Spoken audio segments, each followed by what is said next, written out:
Welcome and good morning. Today we are going to be talking about the basics of student loan repayment. Welcome to Morgan Franklin Fellowship's workshop. My name is Dr. Jillian Starman, and I am the Director of Education for Morgan Franklin Fellowship. And today I am joined by our Director of Marketing and Outreach, Tori. And Tori is going to talk to us about how you can work about your student repayments. Just a few words about Morgan Franklin before we get started. At Morgan Franklin Fellowship, we believe learning about how to talk about money and understand how money works in the real world are just a few steps towards recognizing an individual's financial goal. We believe everyone should have the opportunity to become financially independent. And at the end of the day, we believe that everybody should be communicating about money. At the end of today's program, we're going to share a little bit more about our organization, but for now, let's get started. Welcome, Tori. Thanks, Jillian. It's nice to be here today. As Jillian mentioned, my name is Tori Barabee, and I am the Director of Marketing for Morgan Franklin Fellowship. But I bring nearly 20 years of experience in the student loan industry to my work today. We know many of you have recently graduated from college, so first of all, congratulations, or you have family members who may have recently graduated. Our goal today is to provide you with helpful, practical, and timely information to get you started in the process of repaying your student loans. While Jillian and I have this conversation, we encourage you to ask questions through the chat box, and we'll answer those throughout today's workshop. So let's get started. Here's what we're going to talk about today. We're going to talk a little bit about how to know what loans you have and why that's important. We're going to talk about getting ready to enter student loan repayment and what happens when you think you might be in trouble with your student loans, to understand the resources that are available to you and why the heck this all matters. So let's get started.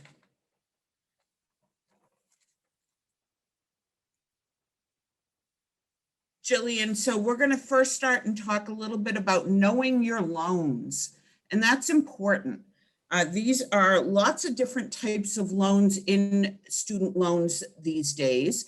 And for most folks, they are going to have both federal and private student loans, also known as alternative loans. Federal student loans can also be known as direct loans, but those are loans that came to you as a borrower from the federal government because you filed the free application for federal student aid form, or the FAFSA form.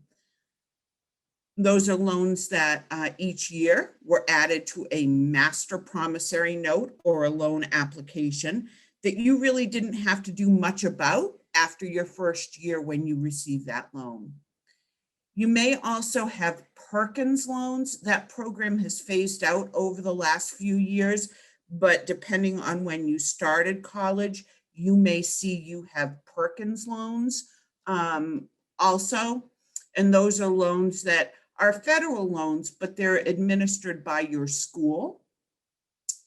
And then private student loans. If you're a student, after all of your federal student loans, your grants, your scholarships, you may find that you had to have taken a private loan to help bridge the gap in your financing. So you may have a combination of those loans. Those private loans came to you from a bank, a credit union, or a company that specializes in private student loans, which might be Citibank, it might be Discover, it might be Sallie Mae, it might be Wells Fargo or KeyBank that you may have, or a state or local lender that you may have loans with. And we'll talk about those in a little bit. In addition, if your parent took out a federal student loan for you, that's what's known as a Parent Plus loan. And Plus stands for Parent Loan for Undergraduate Students. It's a federal student loan, but that is a loan your parent took for your benefit, and that remains their financial obligation to the federal government. If you are a graduate student, you may also have a graduate plus loan. And again, that is a federal student loan that came to the school on your behalf as a graduate student. So, Tori, now that we know the different types of loans that you might need to repay, when does repayment start? Well, great question, and we're gonna pop over to that. But I would just like to show that tip that's on the right-hand side of the screen. If you need to know where your federal student loans are, you want to log into studentaid.gov, and I'm going to show you a screenshot in just a moment.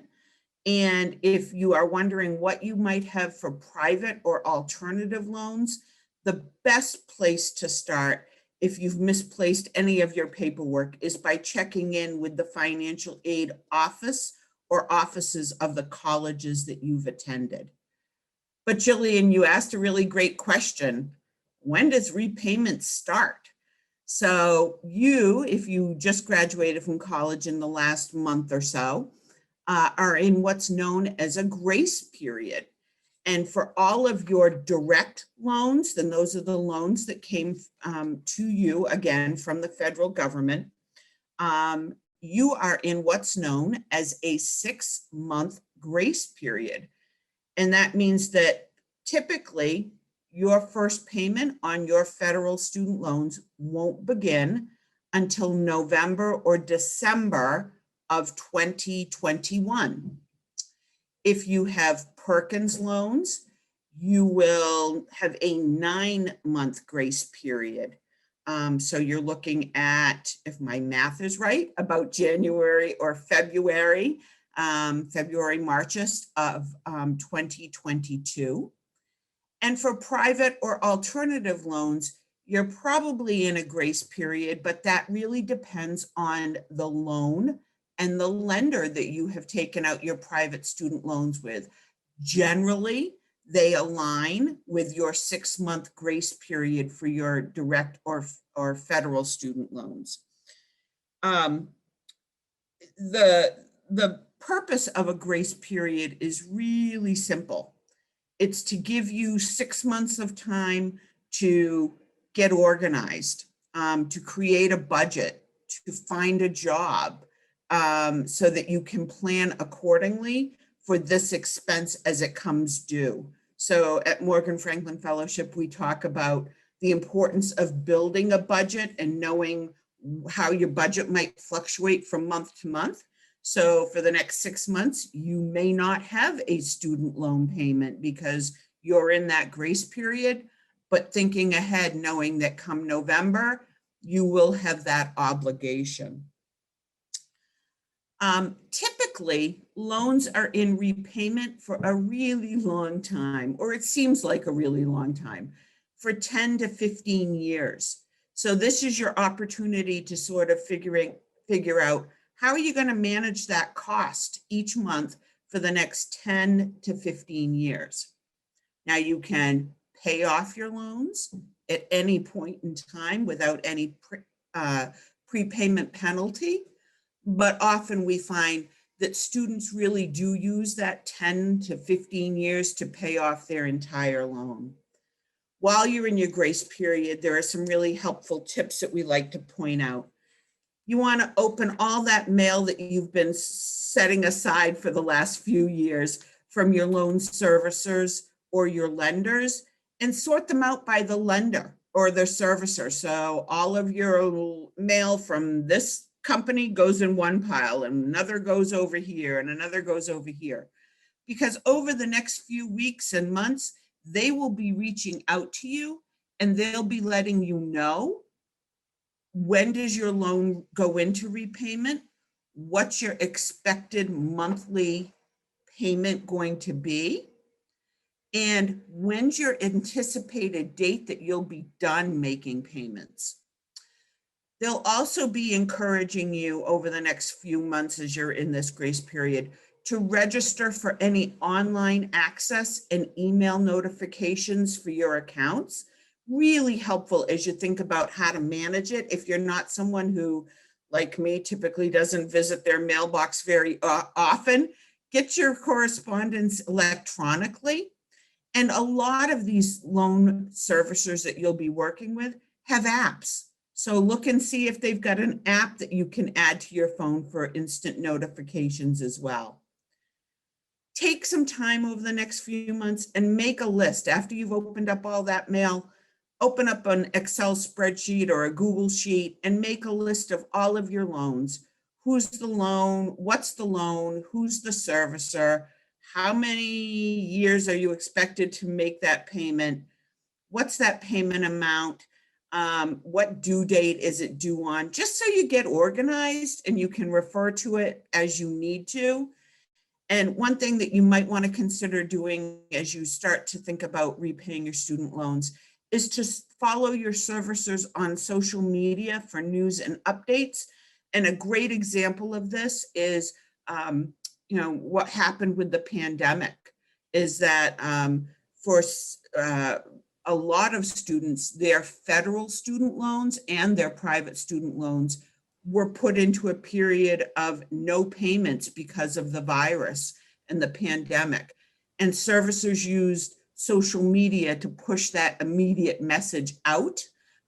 So again, if you have multiple servicers that you'll be working with over the next few years, go ahead and follow them on social media just so you stay on top of what news is coming from them.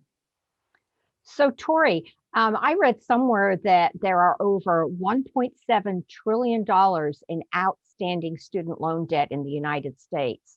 And that basically, some of that revolves around what you just said, the pandemic. So, in these economic times, what should people who might have trouble paying their student loans do?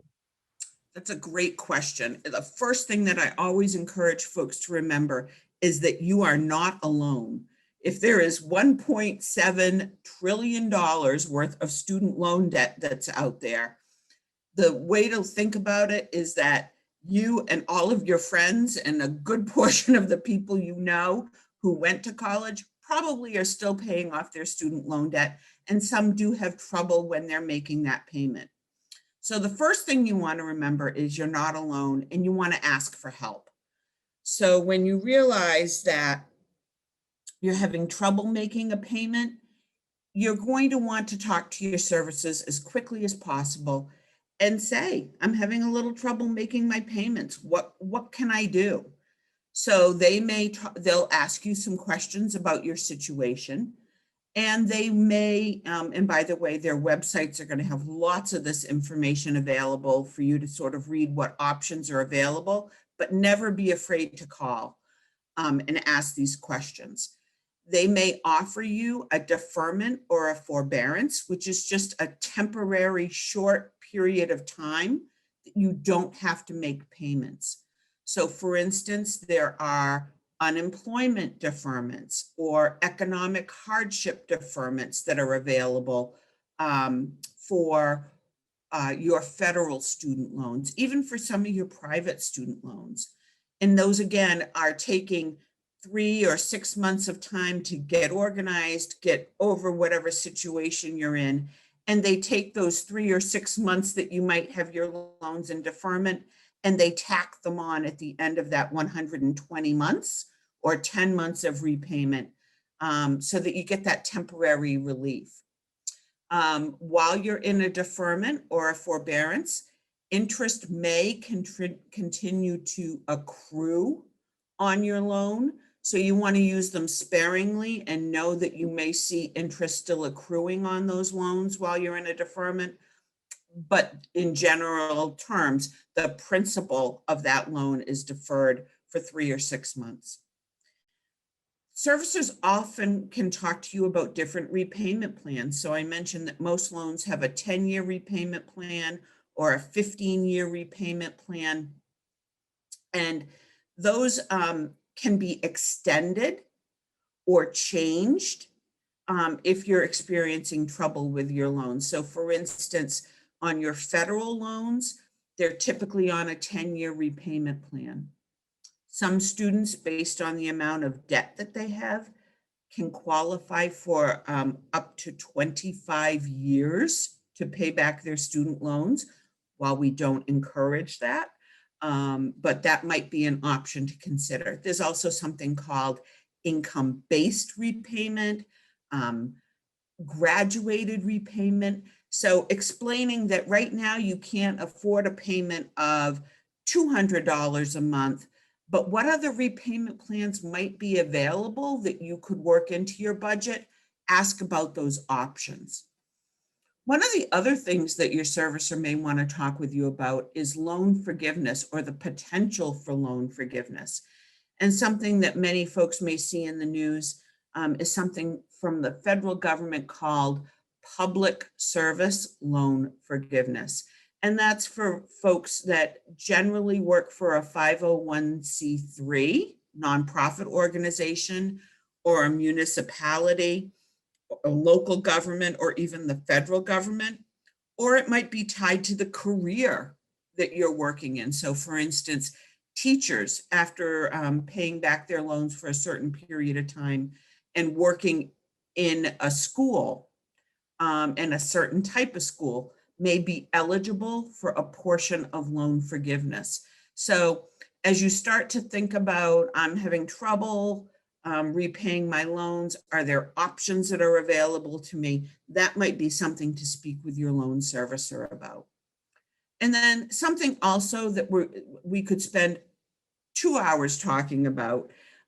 So I will just raise it as a possible topic for our listeners, is to talk with your servicer about the possibility of refinancing or consolidating your loans, which can either lower your monthly payment and or extend your loan term. So it might be combining all of your loans into one and getting a reduced interest rate. It may be working and combining them and extending the loan term over a longer period, which might increase the cost of the loan long term. But those are conversations to have with your servicers about, is refinancing or consolidating an option for me. And one website that I always point folks to as an option, it's sort of the lending tree of student loan refinancing, is a website called Credible, and that's CREDIBLE.com, Credible. And you can enter some data in about yourself, about your student loans, and they'll do a very soft credit check and present you a potential list of lenders that you could talk to about, if you were to refinance your loans, what might your interest rate and monthly student loan payment look like. But another resource to consider. So that's credible.com.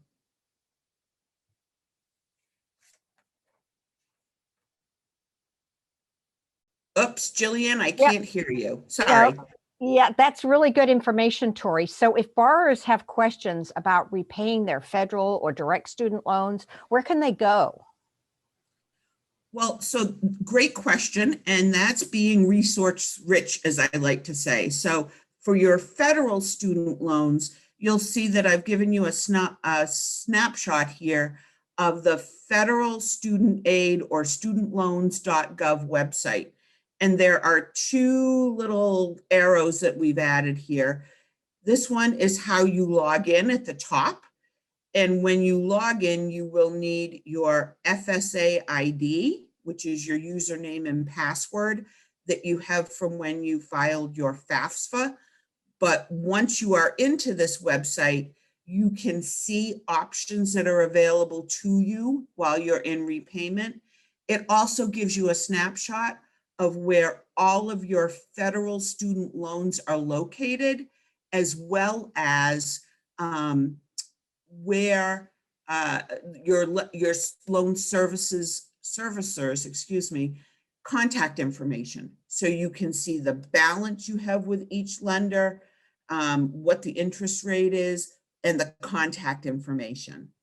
And then down here for just general information without even having to log in is this little tab on their website that says in repayment. So again, for your federal student loans, a wealth of information on loan repayment plans, deferments and forbearances that are available to you, and also a little bit about refinancing your student loans can be found there as well. If you have private student loans, the best place to start is by looking at their websites, at the websites for your lender, your servicer, whoever is reaching out to you from those for your payment. So, for instance, if you have a loan with Discover, if you look at their website, they will have a plethora of information about their private student loans and what options are available to you, how to contact them, what suggestions they have for setting up your account, and how to communicate back and forth with them. So again, your private student loans, you aren't going to want to look at those individual websites.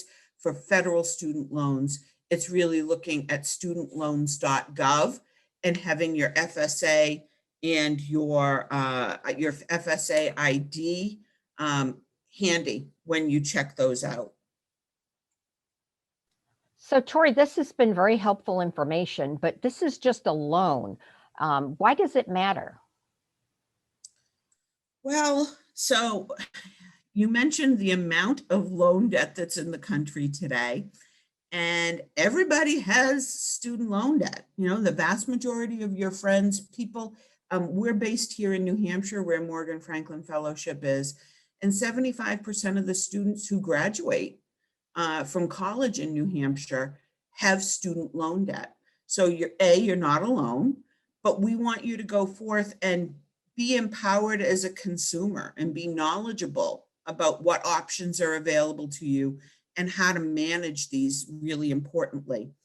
Student loan debt is ranked as either the second or third largest thing that will impact your monthly credit reporting. And typically that might be behind a mortgage as you get a little older, and perhaps a car payment or beside a car payment. They're kind of ranked equally. So it's really important to stay on top of your student loans and understanding what options are available to you and following those due dates, meeting those due dates, raising your hand when you have questions about, I am having trouble making a payment. What do I do? Really important to understand that. One other tip that I would offer is on the right-hand side of the screen is that as a consumer generally, anybody in the country has access to annualcreditreport.com, where you can view your credit report, which will not only show you your student loan debt, but any of your other consumer loan debt. And generally, pre-pandemic, you could get your credit report once a year from each of the 3 credit reporting agencies. During the pandemic, that has changed where you can literally get a credit report from any of the credit reporting agencies each month during the pandemic. And that's a great way to keep track of not only what does your credit look like for your student loans on your credit report, but any other consumer debt that you have. And lastly, why does this matter? Some of you may be considering moving on and pursuing graduate degrees, and you want to make sure that your credit stays intact to allow that you are able to continue to borrow for your graduate degrees. If you are in the workforce, your employer may offer tuition reimbursement towards your graduate degree. But for those who may need to borrow, you want to make sure that you are repaying your student loans in a timely manner and that you're in good standing so that you can continue borrowing for your graduate degrees. Well, thank you, Tori. This was very, very informative. I want to thank you for giving us the information about student loans and why the repayment is very important. So now a little bit about our program. Morgan Franklin Fellowship has a signature program called the Standards of Financial Literacy.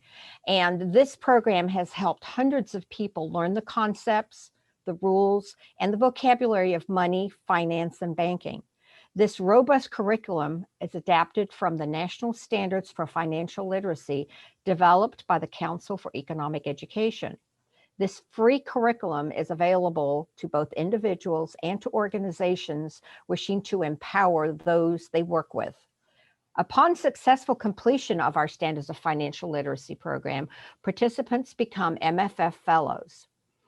An MFF Fellow has access to additional MFF courses, opportunities for mentoring, networking, internships, and participation in real-world projects.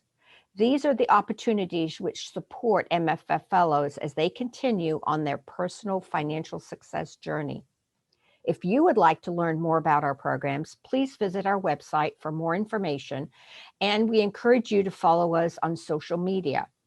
We hope that we have shared or remembered you in some ways to maintain your own financial habits, and we thank you for joining us today. And just as a reminder, if you want to check more about what Morgan Franklin Fellowship has to offer, go to morganfranklinfellowship.com. Thank you very much for joining us today. Thanks, Jillian.